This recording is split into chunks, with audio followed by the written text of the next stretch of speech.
First at 5.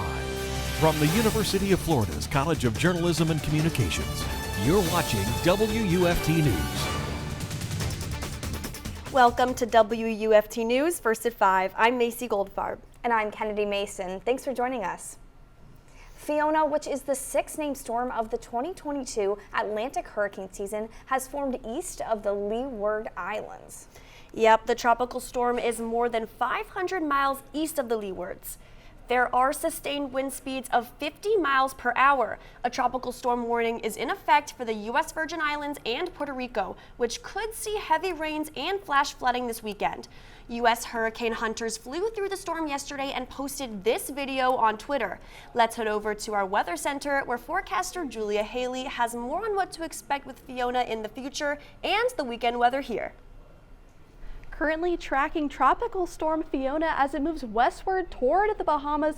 We are seeing those winds intensify over the weekend, so something to look out for if you have any friends or family down in that area. But here in Gainesville, really just seeing rain and storms all over our area. In Gainesville, Palatka, St. Augustine as well, seeing those showers and cloudy skies.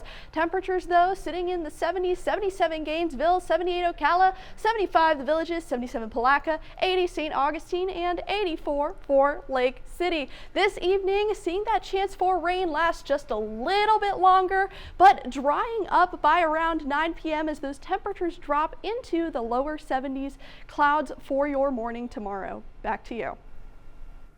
In Martha's Vineyard, at least 2 planes filled with undocumented immigrants were flown in earlier this week. The Massachusetts island is calling it a humanitarian situation and is preparing emergency shelters to accommodate. Massachusetts state officials scrambled Wednesday evening to help dozens of people, mostly from Venezuela. Officials say 2 chartered planes landed on the island with about 50 people, including children.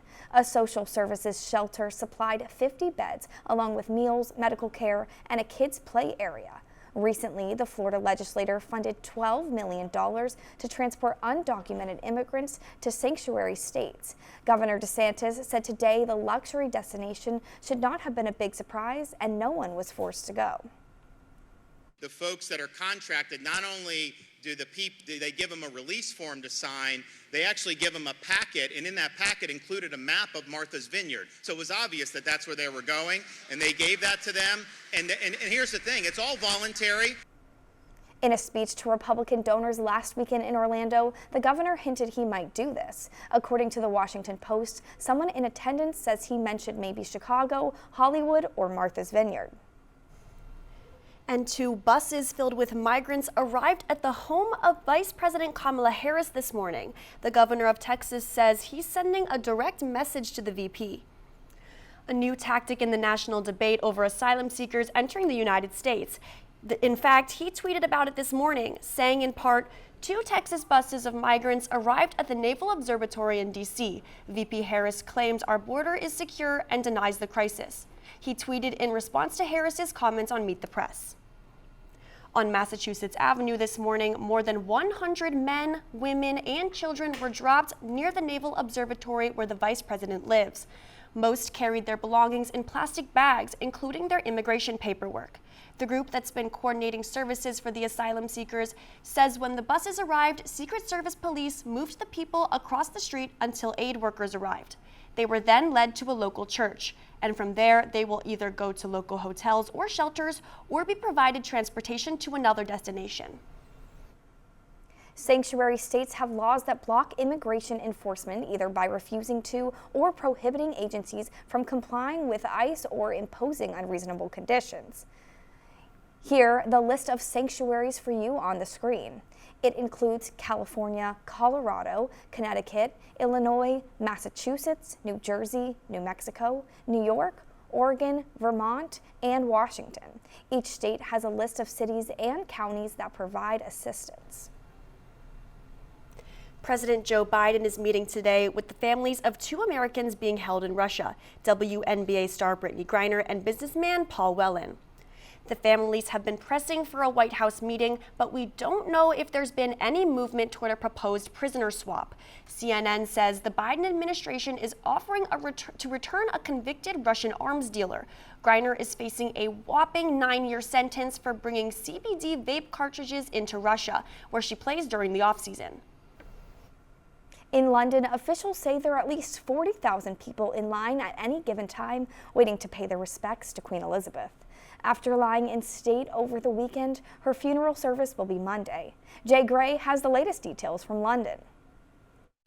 Hey there, and the mourning period for Queen Elizabeth continues not only here in London but across the UK and Commonwealth. In fact, today King Charles and the Queen Consort Camilla visiting Wales, where they were attending a prayer service for his mother and meeting with politicians there. This ends his travels as far as all of these services are concerned. He'll return back here to London and prepare for the state funeral on Monday. I can tell you that the line has continued to grow significantly of those that want to walk past her coffin and say one final personal goodbye. In fact, it got to the point today, at one time, they had to postpone anyone else gathering and getting in that line. It was just too large. They had reached their limit, according to officials. And at any time, there are 40,000 people in that line.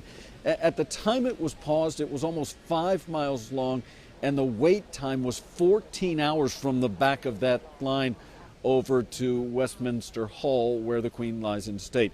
We've learned a little more about the funeral on Monday. We know that there are 2,000 invited guests and that the service will take about an hour, and it will end with 2 minutes of silence. Then her coffin loaded onto a carriage pulled by a horse through central London.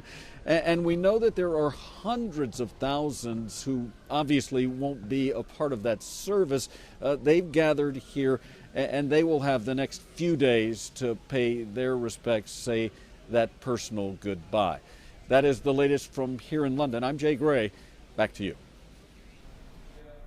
We'll be right back with more local stories. That's right. Right after this break, we're heading back to Gainesville to see what top movies are playing at the Latino Film Festival.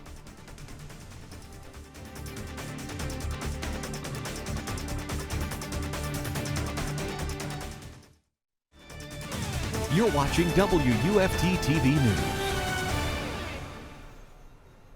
The Eastside High School Rams football team takes the field tonight for their game against the Bradford High School Tornadoes. But tonight, the game has a much different meaning. Yep. The game will commence a series of events to honor senior offensive lineman Dabian White, who died on September 4th of undisclosed reasons. White was a team leader, according to his coach, Harold Gator Hoskins. He says he knows he will be a key figure in leading his boys on and off the field in the season ahead. A celebration of life service for White will be held on Saturday at 1 p.m. at the Eastside High School Auditorium. A place of rest ceremony is scheduled at Grasslawn Cemetery following the celebration of life event. One of our WUFT digital desk correspondents spoke with Coach Hoskins more about White and the Rams football team. Log on to WUFT.org to read more about White's impact on the team. And for road trip lovers, a new RV hotel opens just in time for football season. RV lovers finally have a vacation spot in Gainesville. We've been currently working on this a little over 5 years. Through permitting was about 3, and it took an additional 2 years to get it actually constructed. Her niece said it was a taxing process. Between the pandemic and city restrictions, There wasn't actually a zoning for an RV resort in Gainesville. We had to go through that process of changing the zoning in Gainesville. That cost us probably 6 to 8 months. and now Santa Fe Palms RV Resort can boast that they are the only place like this in the area. The site has 115 hookup spots, each equipped with Wi-Fi and water. The resort also has a pool and picnic areas. RVers can stay for just a few days or up to 2 months. We have a lot of people come for Shands Hospital for long-term stays with treatment and care. We have parents coming in to visit their children at UF. Just about 8 miles from the Ben Hill Griffin Stadium, her niece says he expects to see an increase in guests within the next few weeks. We've definitely had an uptick. We're looking for more naturally. Amy Galo, WUFT News. Earlier this morning, 3 fire rescue teams, including from Alachua County, Gainesville, and High Springs, tended to a semi-truck on fire. They were called to the 392nd mile marker of I-75 northbound. When the crew arrived, they found heavy fire coming from the cab and front of the trailer. The crew found both fuel tanks ruptured during the fire, as well as extensive damage to the truck and front of the trailer. Thankfully, the driver of the truck escaped unharmed and said the fire started in the brakes of the rear wheels of the cab. The fire was extinguished with 2 hose lines. The Latino Women's League celebrates Hispanic Heritage Month for the 18th year with the Gainesville Latino Film Festival. This year, it returned as an in-person event after having been online for 2 years since COVID-19. The festival began on September 8th and will conclude this Sunday, September 8th. You can catch today's movie, Panama Canal Stories, at 6:30 p.m. at the Thomas Center. The festival is free and open to the public. Well, Kennedy, I don't know about you, but I'm really hoping that we miss that rain this weekend. I know. Fingers crossed for a bright and sunny weekend. Getting ready for game day and...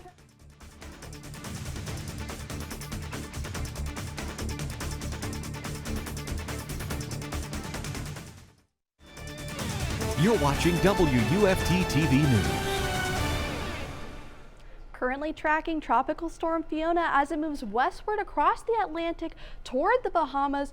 Forecast for those winds to intensify over the weekend and then move northward toward, not exactly toward Florida, but northward into the Atlantic throughout the week. Wednesday expected to be a hurricane, but of course, that is still up for grabs. Here in Gainesville, though, seeing some cloudy skies, some overcast skies actually. 78 degrees, feels like 80 degrees outside. Another sweltering day here in Florida. Those temperatures sitting in the 70s, 77 Gainesville, 78 Ocala, 77 Palatka, 76 the Villages, and 75 for Bronson, 82 for Jacksonville. And for this evening, that chance for showers is going to last just a little bit longer, but we are dropping into the 70s overnight. Clouds throughout the evening and into the morning.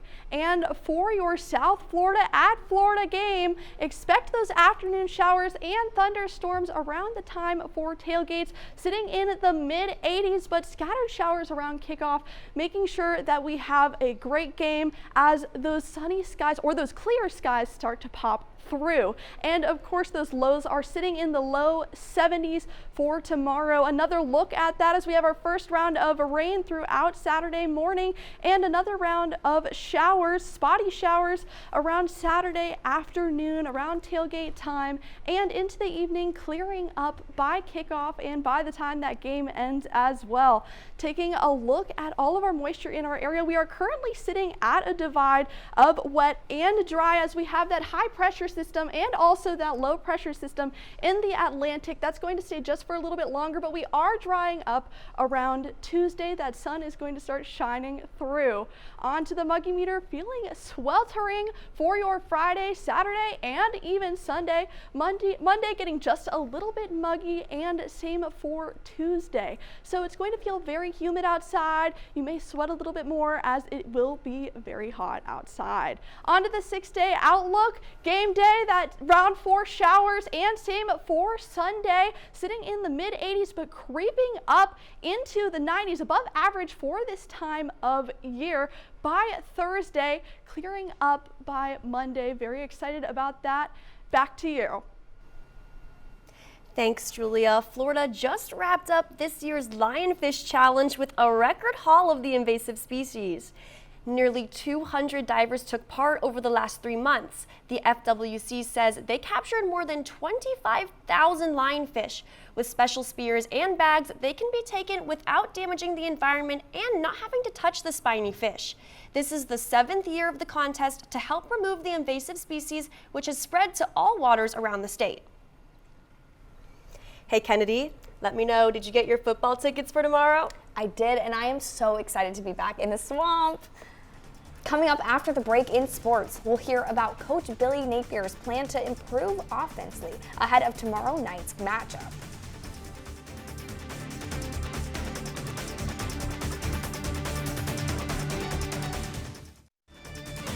You're watching WUFT-TV News. Welcome to sports. I'm Jennica Clerveaux. Today is Friday, so you know what that means. Gator football is back in action tomorrow. Florida hosts the USF Bulls in the Swamp tomorrow night and looks for redemption after the upset from Kentucky last week that dropped the Gators to the number 18 spot in the AP College Football rankings. In the upset, Florida's defense kept the Gators in the game, but the lack of momentum on offense ultimately led to their demise. Notably, quarterback Anthony Richardson struggled to find a rhythm, only completing 14 of 35 passing attempts and throwing 2 interceptions. Florida head coach Billy Napier discussed the formula for Richardson succeeding going forward. Again, I go back to getting consumed with improvement, right? Communication, alignment, eye discipline, fundamentals, techniques, in-game decision-making. Kickoff in the Swamp is set for 7:30 tomorrow. Coverage will be available on the SEC network. From football to football, Florida soccer takes on Tennessee in their conference opener at Disney Stadium tonight. Joining us now live from Disney Stadium is our sports reporter, Taylor Burr, to give you all the details about the game. Thanks, Jennica. Hey, Taylor. The Gators will hit the reset button tonight after a disappointing non-conference 2-5 record. It won't be easy, though, as the ladies welcome reigning SEC champions Tennessee to Gainesville. The last time these teams took on the field was the SEC quarterfinals, where the Volunteers won 5-2 and then progressed to win the SEC championship. UF is confident that tonight will be different. Head coach Samantha Bohan says the Bulls are good, but this game is about us. Game time is set for 7 p.m. Reporting live from Disney, I'm Taylor Burr. Gator Sports continues tonight with number 16, Florida Volleyball, traveling to Madison to meet up with the 4th-ranked Wisconsin. The Gators, fresh off of a dominant performance in the Sunshine Invitational and a shutout over FSU, will look to improve to 7-3 on the season. Tonight's matchup will be the second time this season Florida has met up with a top 5 opponent. Florida holding on to their 5-1 series advantage over the Badgers will be no easy task, as Wisconsin is ranked 2nd in the nation in blocks per set. Wisconsin is also going into tonight's matchup with wins over their last 4 opponents. First serve is set for 8:30. Sticking with the court, Santa Fe College Volleyball has now been defeated in 4 of their last 5 matches. Last night, the Saints fell to Polk State College after dropping the match in straight sets, 25-16, 25-19, and 25-18. The loss brings Santa Fe to 0-3 in the Suncoast Conference and 4-4 overall. They hit the road next Saturday for a meetup with Hillsborough Community College. And finally, in high school sports, there's a slate of local area football games being played tonight, including the 3-0 Oak Hall Eagles hosting 0-2-1 Riverside Christian. Also, undefeated Buchholz will travel to 3-0 Creekside High. PK Young looks to pick up their first win of the season when they host Union County. And finally, Eastside and Bradford will meet up at Citizens Field tonight. Both teams enter the matchup with a 2-0 record. Again, tonight's game will be played in honor of fallen Eastside Ram Dabian White. The game will be the first time Eastside takes the field since White's passing. It will also be the first of a series of events taking place this weekend to honor White. All the games kick off at 7. That was your look at sports. Now back to the desk. And before we go, let's have one last check of the weather. Although I can't predict the score, I can forecast the weather. Seeing those afternoon showers and thunderstorms in the afternoon for Saturday, scattered showers at kickoff, and for our 6-day outlook, seeing that warming trend last just a little bit longer. Back to you. Thanks, Julia. BBC World News is next, and the PBS NewsHour comes up at 7. But your Florida news is always on WUFT.org. We'll see you next week. Have a good night.